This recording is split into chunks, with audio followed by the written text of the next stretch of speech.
નમસ્કાર, ગુજરાત 18 લાઈવમાં આપનું સ્વાગત છે। વડોદરાની ધરતીમાં જન્મેલા દાદા ભગવાનનો 117મો જન્મ મહોત્સવ ભારે ધામધૂમપૂર્વક નવલખી કમ્પાઉન્ડ ખાતે સત્સંગ હોલમાં ઉજવાશે। આવતીકાલે દાદાની 117મી જન્મ જયંતિનો મહાસમારંભ યોજાશે। આ કાર્યક્રમની માહિતી આપતા દાદા ભગવાન પરિવારના સાધક દીપકભાઈ દેડિયાએ જણાવ્યું કે આવતીકાલે સવારે 8 થી 9:30 વાગે ચરણવિધિ પૂજનનો કાર્યક્રમ શરૂ થશે તથા 10 વાગ્યાથી સત્સંગ હોલમાં દીપકભાઈની દર્શન વિધિનો કાર્યક્રમ યોજાશે, જેમાં દીપકભાઈ આખા દાદા ભગવાનના પૂજનનો કાર્યક્રમની ઉજવણી કરશે અને સત્સંગીઓને દર્શન આપશે।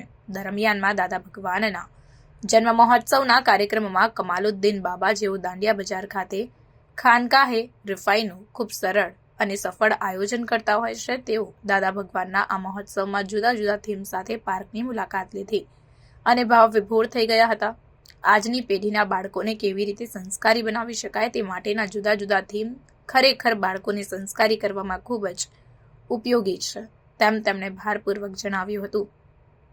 દરમિયાનમાં યુનિવર્સિટીના પૂર્વ સેનેટ અને સિન્ડિકેટ સભ્ય તથા જાણીતા જૈન અગ્રણી દીપક શાહ પણ ખાસ મુલાકાતે આવ્યા અને પેરેન્ટ્સની પાઠશાળા, પપેટ શો, સાયરન મેં કોણ હું, વિક્રમ વેતાળ વગેરે થીમ પાર્ક ડોમની મુલાકાત લીધી। નવલખી ખાતે યોજાયેલા કાર્યક્રમમાં રોજના 30 થી 40 હજાર લોકો મુલાકાત લેતા હોય છે અને દરેક ધર્મના લોકોએ ભારે ઘસારો કર્યો હતો। જુદા જુદા સ્ટોલ્સ લાગેલા છે, તેમણે ભારે આકર્ષણ ઊભું કર્યું, એમ દાદા ભગવાનના સાધક જયમીન સોલંકીએ જણાવ્યું। આજે આપણે નવલખી કમ્પાઉન્ડમાં દાદા ભગવાનની 117મી જન્મ જયંતિ મહોત્સવ ચાલી રહ્યો છે, ત્યાં આપણે આવ્યા છીએ। આપણી સાથે દાદા ભગવાનના જે સાધક છે દીપકભાઈ દેડિયા, આપણે દીપકભાઈને પૂછીએ આવતીકાલે એમનો જન્મદિવસ છે, એનો શું વિશેષ કાર્યક્રમ છે અને અહીંયા જે જુદા જુદા થીમ પાર્ક આપ્યા છે, લોકોનું આકર્ષણ શું છે એ અમારા દર્શક મિત્રો જાણો। વડોદરાની જનતાને અમારા દાદા ભગવાન પરિવાર વતી જય સચ્ચિદાનંદ। આ 8 દિવસનો જબરજસ્ત મહોત્સવ છે વડોદરાના આંગણે, તારીખ 10થી માંડીને તારીખ 17 સુધી। એમાં આવતીકાલે તારીખ 14ના રોજ કારતક સુદ 14-10ના હિસાબે દાદા ભગવાનનો જન્મદિવસ છે, એમની જન્મજયંતિ જેની અમે ઉજવી રહ્યા છીએ। આવતીકાલે અમારા સૌ માટે બહુ જ મહત્ત્વનો દિવસ છે।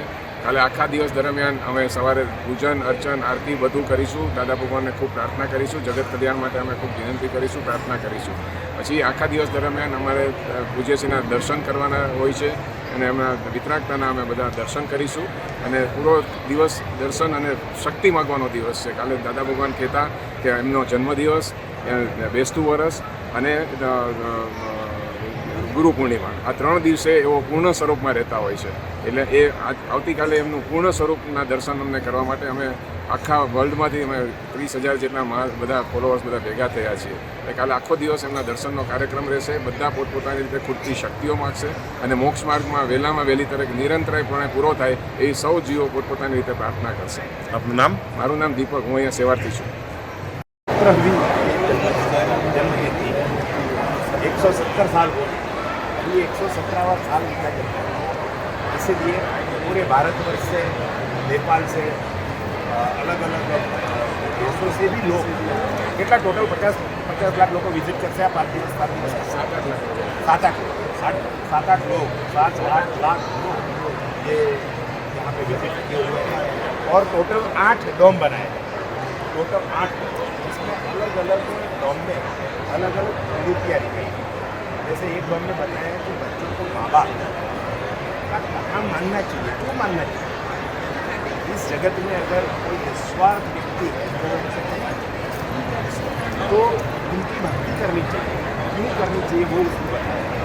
फिर दूसरा एक डोम है, उसमें दूसरे मेडल्स आए तो करते हैं, जैसे कि जैसे आपके सामने खंभा गया तो आप क्या करोगे, मेरा होके निकल जाओ, एडजस्ट करो।